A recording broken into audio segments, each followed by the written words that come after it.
Welcome to our channel. We tell stories of strength, stories of power, stories they tried to bury, but we bring them to light. Naomi Clay stood in her bathroom, the early morning sun painting golden streaks across her mirror. She stood still, quiet, focused, not on her clothes, not on her makeup, but on her hair. Her natural coils, springy and soft, framed her face like a halo, thick with history and pride. After months of wigs, weaves, and polite conformity, Naomi finally let her real self breathe. No special occasion, no protest, no campaign, just her. She dipped her fingers into a jar of homemade coconut leave-in conditioner and worked it gently through her crown. Each twist, each pat, each motion was an act of defiance she hadn't even planned. She looked herself in the mirror and whispered with a smile, "You look like you—" She didn't know then that by lunchtime, that smile would be gone. By 9:02 a.m., Naomi stepped into her office building, heels clicking, confidence humming. But the moment she walked past the receptionist, the energy shifted. A raised eyebrow, a too long stare. Her supervisor did a double take. No good morning, just silence. Then came the comments. Low, cruel, cowardly. Whoa, what's going on up there? You got a bird's nest on your head today. Forget your brush this morning, Naomi. Is this like a cultural thing or something? She laughed it off. The kind of laugh that says, I've heard worse. But inside, she was folding. Naomi took her seat, opened her laptop, and drowned herself in emails and spreadsheets. Because if there was one thing no one could deny, she was damn good at her job. Top sales associate, consistently high-performing. Clients loved her. Her numbers were unmatched. But in that office, her accomplishment shrank next to her hair. It started subtly. A key meeting she was scheduled to lead, rescheduled. Her presentation removed from a major pitch deck. Then the HR call. She sat across from a representative with a plastic smile and a polished lie. Your appearance has become distracting. Distracting? Naomi asked.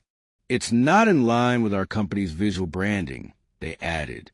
We're not asking you to change it, but it's affecting team cohesion. She blinked. Once. Twice. So, when I wore straight wigs, nothing was said. But the second I wear my real hair, it's a problem. The HR rep squirmed.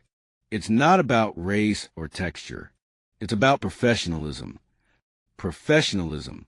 The word rang out like a curse in church. Naomi walked out of that room, knowing exactly what they meant. We like you when you look like us. We tolerate you when you erase yourself. And the moment she dared to take up space as herself, she became a threat. The next day, she returned with a bigger twist out. And by 3 p.m., they handed her a termination letter, not for poor performance, not for misconduct, but for failure to align with the company's visual branding standards. She packed her things in silence. Not a single coworker made eye contact, not even the ones who used to laugh at her jokes. She walked out of that office not just unemployed, but exposed. They didn't just reject her hair. They rejected her. She reached her apartment, shut the door behind her, slid down the wall, and wept for 3 hours. Not because she lost the job, but because she realized how long she'd been hiding, how often she'd shrunk, straightened, filtered, flattened herself just to be accepted. And now that she finally showed up as herself, they showed her the door. But somewhere in the stillness, somewhere between the shame and the tears, she heard her grandmother's voice. Baby, what they try to silence in you is probably the loudest part of your purpose. She sat up, wiped her face, and just like that, something inside her shifted.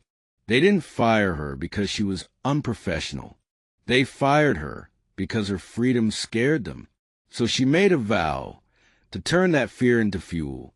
She took her severance check, bought a used phone, a $20 ring light, and pulled out the same homemade oil she'd been mixing in her kitchen for years. And with nothing but courage and coconut oil, Naomi Clay launched a YouTube channel. She called it Crown by Clay. She filmed her first tutorial in her bathroom, how to moisturize 4C hair on a budget. The lighting was terrible. The audio echoed. But the smile? Real. Her hair? Radiant. And her voice? Unapologetically hers. At first, nobody watched. 12 views. A few pity likes from high school friends. But she kept going. Video after video. Twist outs. Wash day routines. Scalp care. Edges. Encouragement. Authenticity. Then came the video that changed everything. She sat in front of the camera, eyes swollen from crying, voice trembling, and told the truth. Not just about hair, but about identity, about being punished for being herself, about how it felt to constantly shrink to fit into spaces never meant for her. She said, "I didn't leave the company. I was pushed out because my crown made them uncomfortable." The video went viral in 3 days. The comments poured in. Women across the country, across continents, writing, "That happened to me.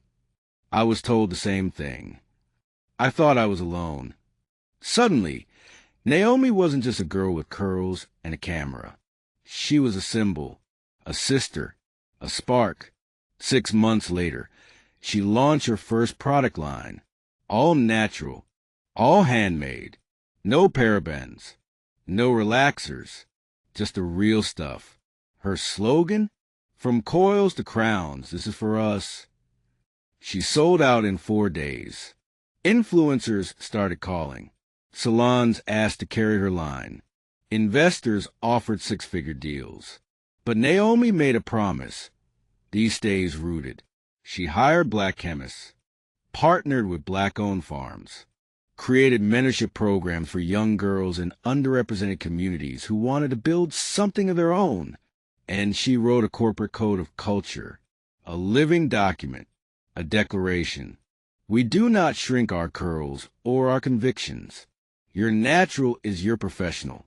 A year passed. The brand hit 7 figures.